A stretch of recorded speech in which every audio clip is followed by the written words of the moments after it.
The New World closed beta ran from July 20th to the 2nd of August, and I've had the opportunity to participate and experience what Amazon Game Studios had to offer. I've played almost 230 hours, experienced epic 50 vs 50 war battles, lurked into devious expeditions, and explored the open world of Aeternum. In this video I will be giving my honest review of the game, what it does well, what it doesn't, and what it lacks in terms of its content and its game systems. Welcome to my honest review of New World.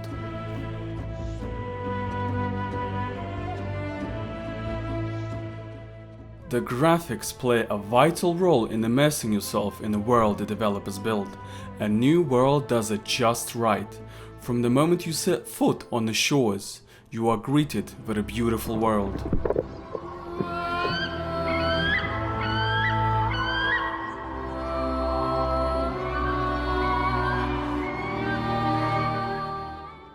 The details of this world can be seen in every corner, from the trees swaying in the wind, to the reflections in the water, the amber sunset enveloping the land in shadow, or the sunrise greeting you on a new day.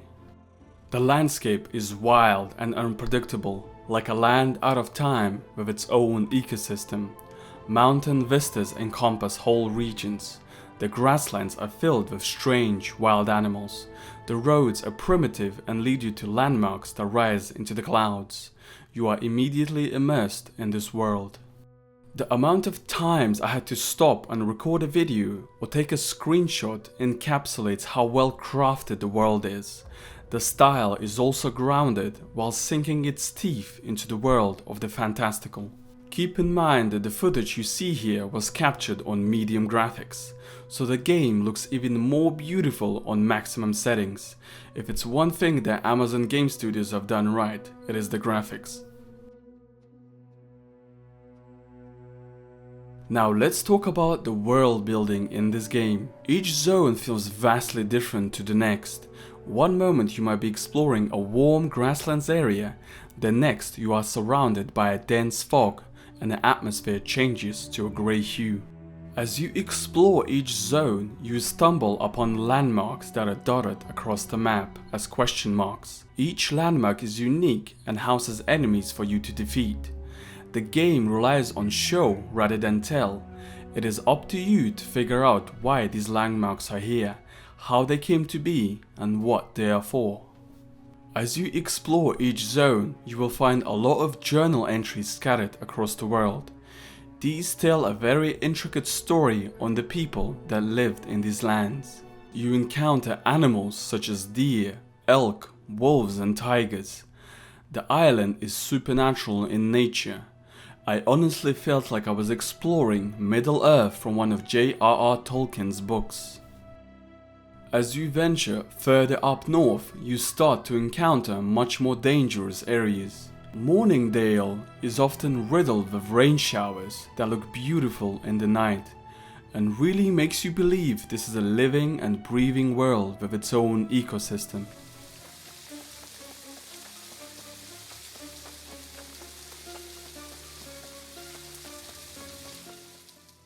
The day and night cycle really helps sell the passage of time in this world. Brightwood gives an eerie sense of an abandoned zone, teeming with ghostly apparitions that can't find peace in the afterlife. A dangerous area to traverse and left me feeling with dread as I explored its deeper parts. Eden Grove was a particularly captivating area. It felt like I was exploring a secret grove tucked away in the far reaches of the world, close to the common man. The angry earth made their home here, living wood animated and twisted into bipedal form. They did not take kindly to outsiders and attacked anyone on sight.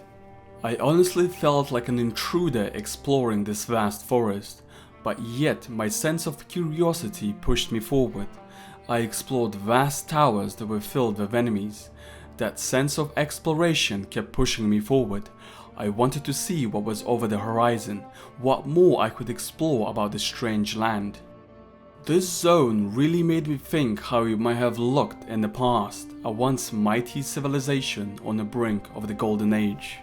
I could go on for hours on the world building of this game. Suffice to say, it is beautiful and enchanting in its own way, and they have done an amazing job representing the mystery of the island and all it had to offer. Before I comment on the leveling system, I'd like to say that the XP rates were probably boosted for the closed beta, and what I've experienced might not reflect what might happen in the official release. I managed to get to level 49. Between participating in multiple wars doing open world PvP, I didn't have much time to get to level 60, which was the maximum. Although I know for a fact you could reach level 60 by the end of the 2-week test. Several of my company members were level 60, a few days before the beta ended. Leveling in this game is pretty straightforward. You get several choices. You can either use town board projects to level, the main quest and some side quests, or faction missions. The main storyline quest gives you decent experience, and that is what I used to level up in the early to mid game. Now, side missions in this game barely give any experience, and I think this is a problem. I believe the main story and side quests in an MMO should give you the most experience out of any content. Even the side quests in endgame zones were at most 2000 experience per quest. There was a huge problem where town board projects gave way too much experience compared to everything else. The strategy that most people employed to get to level 60 was to gather a lot of resources or buy them off the auction house and sit AFK at the town board, giving them in every 5 to 10 minutes. One of the best ways to level your weapon experience was to either do expeditions or grind elite zones. These elite zones ranged anywhere from level 25 to 60 and did not require a tuning orb like expeditions did. Now, for expeditions, you could only craft 5 tuning orbs per week at the stone cutting table, and you only could receive at the most 2 tuning orbs per expedition if you did the main and side quest storylines. The problem with the elite zones is that you could go from 1 to 20 weapon mastery within a day, which was the maximum. Everything else in the game is overshadowed in comparison. Having a higher weapon mastery is vital to winning a lot of PvP and PvE content in this game. Whether you're fighting a 50 vs 50 territory war or doing open world PvP, if you have more skills and more passives to support those skills, you will have an advantage over your opponent. Another great way to level your weapon mastery was to enable open world PvP and kill other players. The weapon experience you would get would range anywhere between 800 to 1.6 thousand per kill. There are a total of 5 enemy types that you will encounter while exploring New World. The Lost. These are your typical zombies, ghostly apparitions, and gravediggers. The Ancients. These are all the skeleton types with the blue glow around them. The Angry Earth. These are the enemies that have been brought to life by the twisting magic of Azoth. The Corrupted. These are twisted enemies that are surrounded by a red glow and have been corrupted by the corruption in the land. And finally, beasts. These are all the animals that you usually encounter in the wild. The problem is that all of these enemy types are copy and pasted across all the zones. You will usually find the ancients at obelisks, shrines, and abandoned excavations. The lost are found near graveyards, farms, and forests.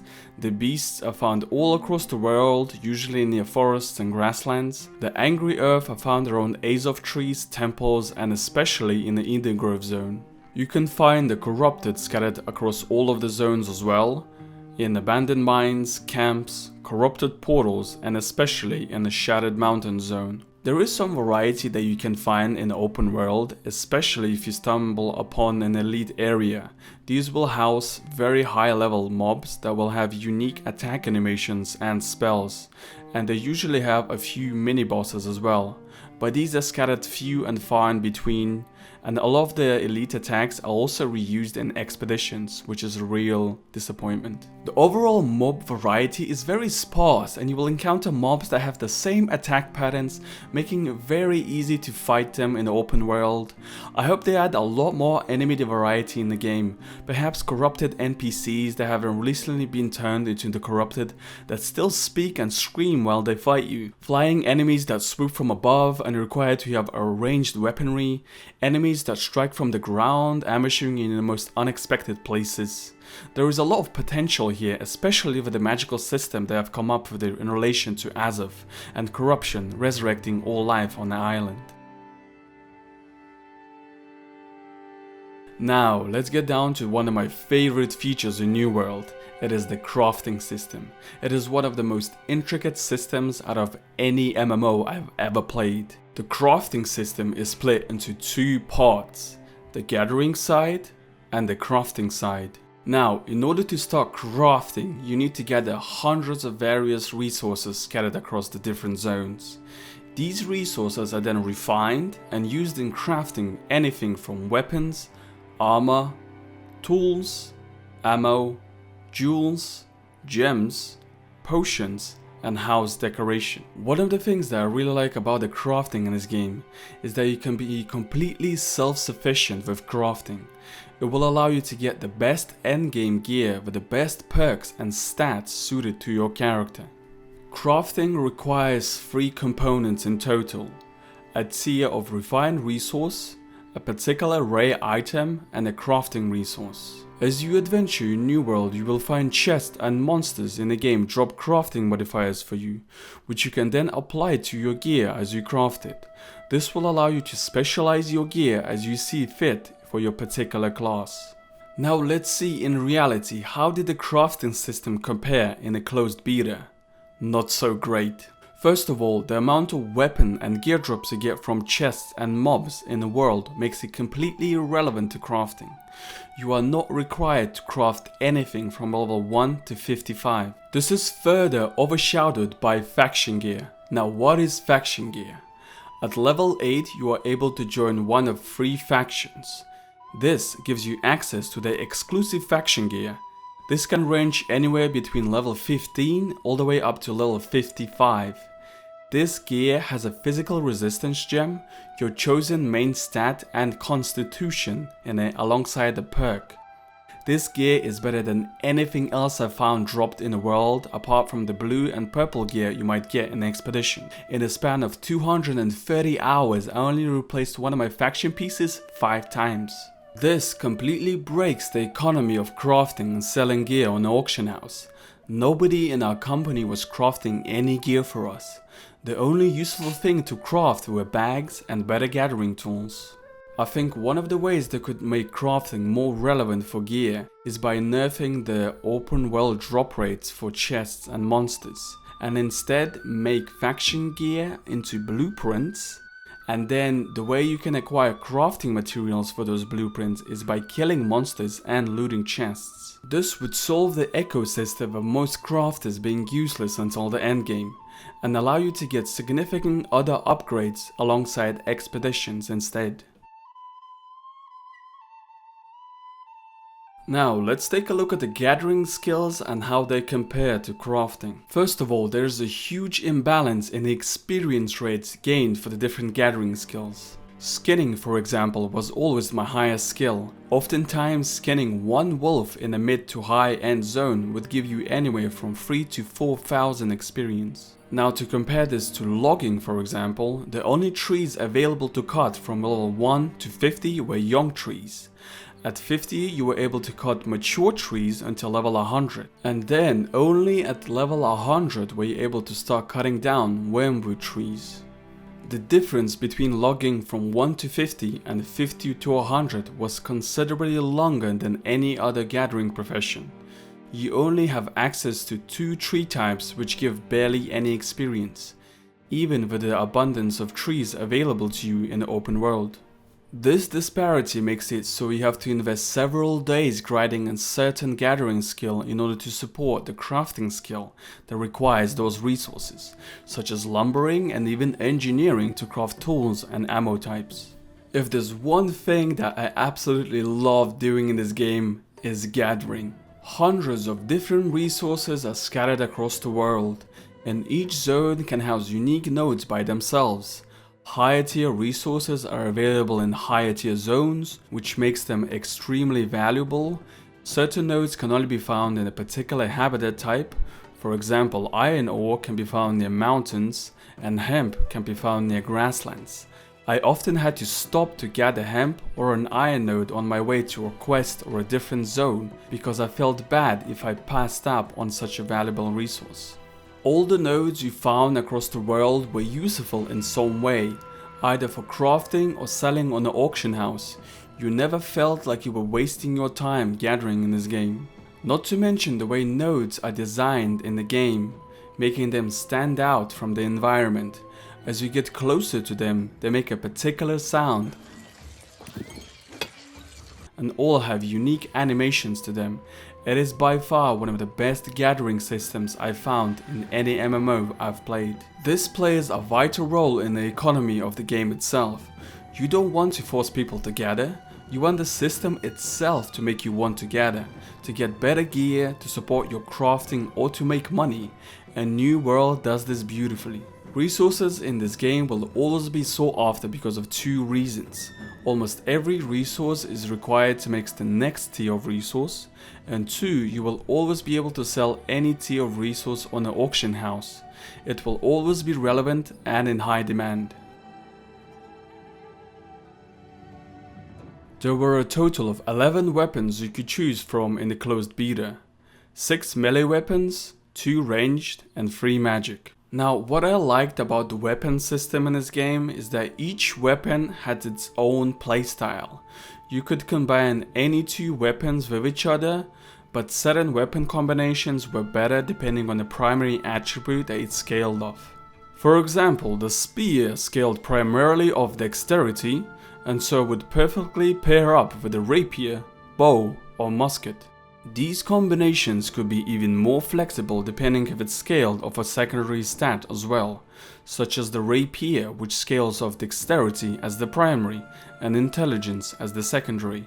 This combination would allow you to pair the rapier with the fire staff or ice gauntlet, as they both scale off intelligence.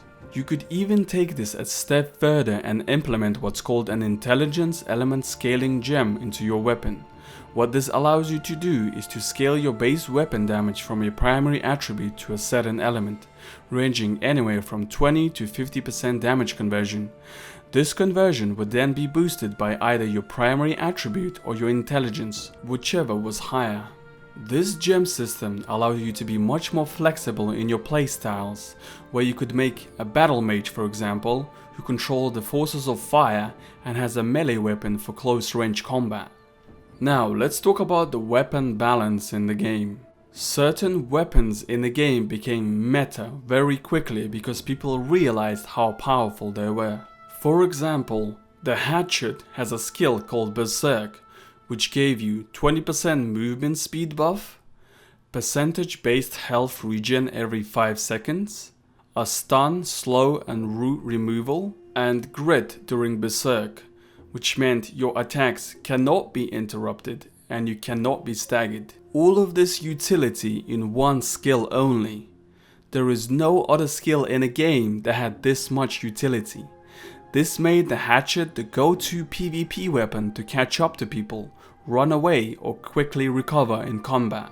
Now let's take a look at another weapon, the Great Axe. This weapon has several AoE abilities, a dash and health recovery passives. The charge skill allows you to catch up to enemies or to run away. The reap skill allows you to pull foes closer to you and heal for 30% of the damage dealt. The maelstrom skill pulled all enemies closer to you and consumed all projectiles. Gravity Well, for example, placed a large AoE that pulled all enemies to its center, slowing them while increasing its damage by 10% per enemy inside, and gave you a 20% reduction buff. The Great Axe was the go-to PvP weapon regardless of strategy. If you were a melee build in 50 vs 50 wars, you had to go Great Axe and secondary weapon. It was just too good. The Great Axe also had the single greatest damage per swing due to its various passives such as Bloodlust, Greed, Death's Embrace, Center of Attention, Revenge, and Frustration. It made every other weapon almost irrelevant when it came to melee PvP. The amount of CC and damage you could stack with the Grey Axe and Warhammer was unrivaled. The final meta weapon was the Life Staff. A lot of magic and ranged users were running this as a secondary. Why? This is due to its free skills. Sacred Ground, an AoE that healed you for 20% weapon damage every second, gave you 100% more mana and stamina regen, and boosted all heals by 50% while inside the AoE. Orb of Protection, when fully upgraded, gave a 15% damage reduction buff and a 17.5 weapon damage heal every second in a 3 meter radius. Beacon, attached to a target, healed all targets in a large AoE for 20% weapon damage for 15 seconds and gave a 20% movement speed buff. All 3 of these skills could be cast in quick succession and required no cast time from the user. They could switch to a different weapon and the buffs and heals would still remain. This in turn allowed healers to do DPS on the side while healing. This was further boosted by the fact that the game has an Amber Gem that could boost 50% of your damage from Focus instead, which was the main stat for Life Staffs. So healers in turn became semi-DPS whilst also being great at healing. I suspect that all of these imbalances will be fixed come launch, as right now the reliance on just a few weapons because of the huge advantage breaks the flow of the game and its diversity in weapon choice. My wish is that all the weapons need to be useful in some way, whether you're doing a 50 vs 50 war, open world PvP or PvE content. When you begin playing New World, you are greeted with a cinematic cutscene. An armor-clad soldier meets a mysteriously hooded figure. They exchange a box, and then you are taken to the character creation screen. After you are done making your character, it switches to a cutscene of the boat being attacked by a kraken, and then you are taken ashore. There is nothing after this, not a single cinematic or cutscene in-game, none. After you are taken ashore, you follow a set path, accepting quests from the NPCs until you reach your main town. You are then given several quests from the NPCs in town, you do several town board quests, clear out some enemies, and then finally given the task of meeting a certain man. The majority of your quests will be with the character named Janos Alazar. He is part of a group who call themselves the Soul Wardens. Their goal is to rid Aeternum of corruption using weapons known as Azov Staffs, which are crafted from a part of your soul. You are then taken on a fetch quest after fetch quest to forge your first Azov Staff. And I mean this literally, the fetch quests never stop. Now these quests do take you into what are known as expeditions. There are basically dungeons with mini-bosses and one final boss at the end. Some of these require you to navigate traps or solve certain puzzles. The main storyline eventually ends at level 45 when you reach the final expedition the quest gives you, Into the Depths. This is where you defeat the man from the cinematic, Captain Thorpe. There are no more quest lines after this and you are left to your own volitions on what to do. I honestly feel like the story is very disappointing. There are no major cutscenes, no characters I feel attached to. Most of the story is hidden behind journal pages scattered all across the world and in expeditions. The main questline does have some voice acting, but there's very little of it. Most of the quests feel more like fetch quests or kill a certain amount of mobs, like from World of Warcraft. So far, there's a lot of marathon running and not a lot of water to thirst your quench for that sweet story and lore. I was left severely disappointed considering how well crafted the world building is in this game. There is so much potential for more characters, various cutscenes, NPCs that interact and follow you into battle. I think the developers should sit down and have a real hard look at Elder Scrolls Online. That MMO has so many intricate and interesting questlines to follow, characters to understand, betrayals to experience, and corrupt leaders to kill. I truly hope they expand on the lore of the game and make it something worthwhile to follow in the coming years. There were a total of 6 expeditions that were available in the closed beta. These were Amarin Excavation, level 25, Starstone Barrows, level 35, Into the Depths, level 45, Dynasty Shipyard, level 55, Lazarus Instrumentality, level 60, and Garden of Genesis, level 60. Expeditions are what Amazon Game Studios are calling for dungeons. These take you on a journey through an instanced area that houses several elite mobs, mini-bosses and one final boss at the end. Most of these will contain traps and puzzles for you to solve, but most of them were very easy to understand and complete. The difficulty of the expeditions could be described as on par with WoW Shadowlands heroic dungeons. They were not very difficult, and most of the mobs could not one-shot you, unless you were 5 levels or below. Now, I was not able to test the level 60 expeditions. These were some of the most difficult ones in the game, as they granted you legendary weapons and armor. Also, for some reason, some of the expeditions had copy-pasted layouts, such as the bridge in Amarin Excavation and Into the Depths, which I think is really lazy level design, considering these expeditions are supposed to be unique in every way with their own lore and story. Anyway, the only way to enter these expeditions is with a tuning orb. Some of these you will acquire by simply doing the main quest and some side quests along the way. These can also be crafted with a stone cutting skill, requiring rare resources found in the world. The maximum amount of tuning orbs you can craft a week is 5, so grouping up with other members was crucial if I wanted to get those really good drops. I really like how you are limited in the number of dungeons you can do. It forces you to find party members outside of your friend list or company, so more people get the opportunity to experience these dungeons and get better. You are not forced to grind dungeons endlessly like in WoW, where people could go from 1 to 60 just by doing dungeons.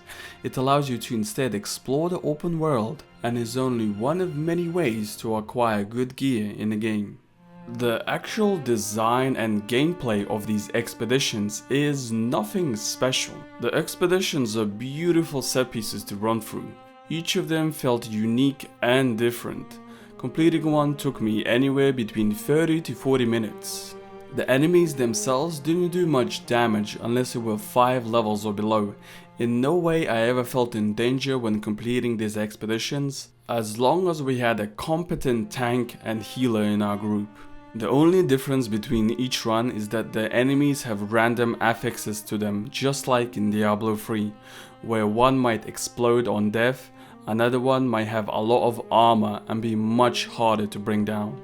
There were also several journals scattered across the expeditions that gave a more in-depth look into the lore of how these came to be, the bosses inside them, and the lore of the world in general. The combat in this game is a weird fusion of action combat and Dark Souls, yet it's neither here or there, it's somewhere in the middle, and the only way I can describe it is being clunky and unresponsive. The combat of an MMO is perhaps one of the most important driving forces behind it. The leveling system is tied behind the combat. They both work together to provide a smooth, enjoyable experience by tackling the forces you encounter in the world. Now, in New World, each weapon has 3 different abilities that you can slot into your hotkeys. They all behave differently based on the weapon, and some even have a follow-up attack. Every weapon in the game has a light and a heavy attack. Swinging your melee weapon costs no stamina. Only magic weapons take mana as you use their light or heavy attacks. The only action that takes stamina is dodging. At the most, you get up to 4 dodges in a row if you are able to spec into the dexterity tree passives, but the average is anywhere between 2 to 3 dodges. One thing to also note is that your stamina does not regenerate when you attack with your weapon. So why does the combat feel unresponsive in the game? 2 words: animation cancelling. Your weapon attack animation must follow through until the very end before you are able to dodge. This applies to almost all weapon skills as well. Each time you finish an attack or a skill, there is a slight delay where your character recovers. An action combat system exists because it must follow the user's inputs. Every button you press must feel like you're in control. When you take that control away from the user, you invite frustration and a feeling of helplessness. I can't tell you how many times I was hit by attacks that I saw coming because I was in the middle of an attack animation. They need to tighten down the attack animation frames down and allow you to animation cancel as well. The tighter the combat feels, the more room you will have to outplay your opponent and invite challenge to every player, so they get better over time. Because honestly, right now, the combat feels like a DPS race. Whoever was able to get the most hits in with the most damage wins. There are very few abilities that stun or knock you down in a game. Most of the PvP combat I've encountered in the open world went down like this. Spam your 3 abilities in a row, throw in a few extra attacks, dodge away, use a potion, rinse and repeat. That's it. They also need to increase potion cooldowns. 30 seconds is way too low. As it stands, it is currently a spam all potions you can within the span of one fight. In conclusion, I think New World has a very promising start as an MMO. It does many things right, but also does a few things wrong. The world is honestly beautiful and a joy to explore. The map feels large, you are always intrigued to explore each new zone because of how vastly different they look. The gathering and crafting system is very intricate and allows for some very specialized builds later on, but lacks in terms of staying power in the early to mid game, especially compared to the open world and dungeon drop rates. The expeditions could use a difficulty tune-up and perhaps a leaderboard where you can compete for best clear times, and even expeditions that grow harder as you beat them each time. The mob variety must definitely be improved. 6 is nowhere near enough, and oftentimes I felt like I was fighting the same enemy type regardless of what zone I went to. Weapons must be severely balanced and looked at. Gear types must stay within the weight type if you only have all the set pieces equipped. Right now, people were equipping 3 heavy and 2 medium to stay within the medium range. The story must definitely be expanded upon. There needs to be more cutscenes, more NPCs to interact with, dialogues to go through, and areas to explore and people to save. All in all, I feel like New World could be the next big MMO in terms of its potential. In my honest opinion, it still has at least 2 years of development cycles to go through before it begins to form a solid foundation and staying power in the MMO genre. No MMO was ever released with large amounts of content to begin with. Only time will tell if New World has what it takes to become one of the greats. Thank you so much for watching my review of New World. This video took a very long time to edit, record and put together. Do consider subscribing and hitting that bell icon so you don't miss any New World content in the future. Thank you to all my patrons that currently support my content, and as always, I hope you have a wonderful day and I'll see you in the next video. I've played almost 230 hours into the game, experienced epic for 50. I honestly felt like I was exploring Middle Earth. One of as you venture further I will fucking kill you! The angry earth. These are the enemies made out of animated wood. Wood? I love wood! Nobody in our company was crafting any gear for us because the gear from faction was so powerful and epic. Ah, yes, Luke. Use your power. Do it. You could cast all 3 of these spells in quick succession. Succession? I don't suck. An armor-clad soldier meets a mysteriously hooded figure, they exchange a box, and then the boat is attacked by a fucking cocksucker. They exchange a box, then the boat is attacked by a kraken? What the fuck?